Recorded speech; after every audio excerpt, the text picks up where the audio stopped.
దీనికి సంబంధించి మీ అందరికి కూడా ఈ ప్రత్యేకమైన మండలాన్ని ఇంకా డెవలప్మెంట్ చేసే విధంగా మేము ముందుకు తీసుకువెళ్తాం. అలాగే ఈరోజు ముఖ్యంగా హాస్పిటల్ సమస్య, మొన్న దాని గురించి నేను అసెంబ్లీలో కూడా మాట్లాడడం జరిగింది. దాన్ని 6 పడకల హాస్పిటల్ని తప్పకుండా మళ్ళీ 30 పడకల హాస్పిటల్ త్వరలోనే తీసుకొస్తాం మీకు మరొకసారి హామీ ఇస్తూ, అలాగే మంచి డాక్టర్స్ కూడా నియమించాలని మేము మొన్న సీఎం గారు కూడా చెప్పడం జరిగింది.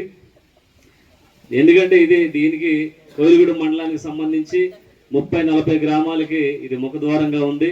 దీనికి సంబంధించి మంచి డాక్టర్స్ మీకు ఎప్పుడు కూడా 24 అవర్స్ అందుబాటులో ఉండే విధంగా, అలాగే మంచి వైద్యం అందించే విధంగా ప్రతి గ్రామంలో ఆశా వర్కర్లు స్టాఫ్స్ ప్రతి ఫుల్ ఫ్లెడ్జ్డ్గా ఉండే విధంగా మేము చర్యలు తీసుకుంటున్నాం. ప్రతి ఒక్క విషయం మేము క్షేత్రస్థాయిలో పరిశీలన చేసాం.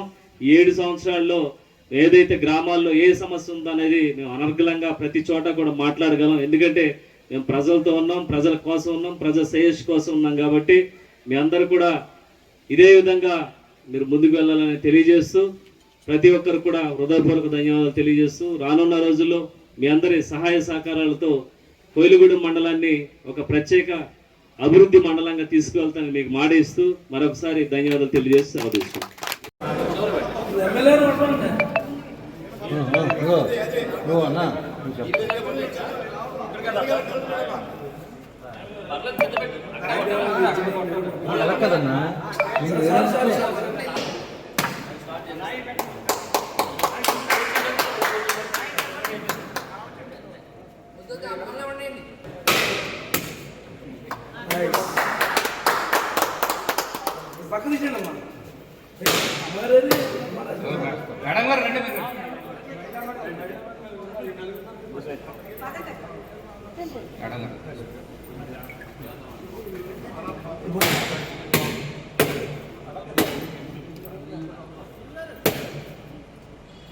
सतीश रेड्डी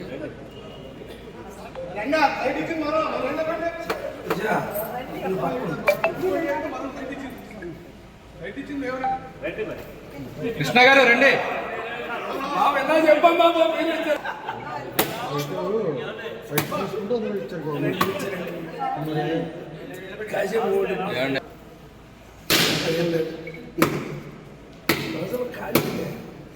ఆలోచించి ఖాళీ సినిమా అంటారు.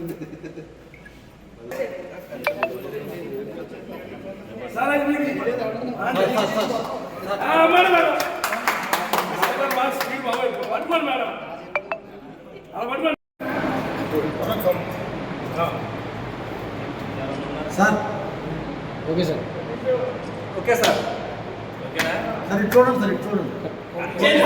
Okay sir, okay.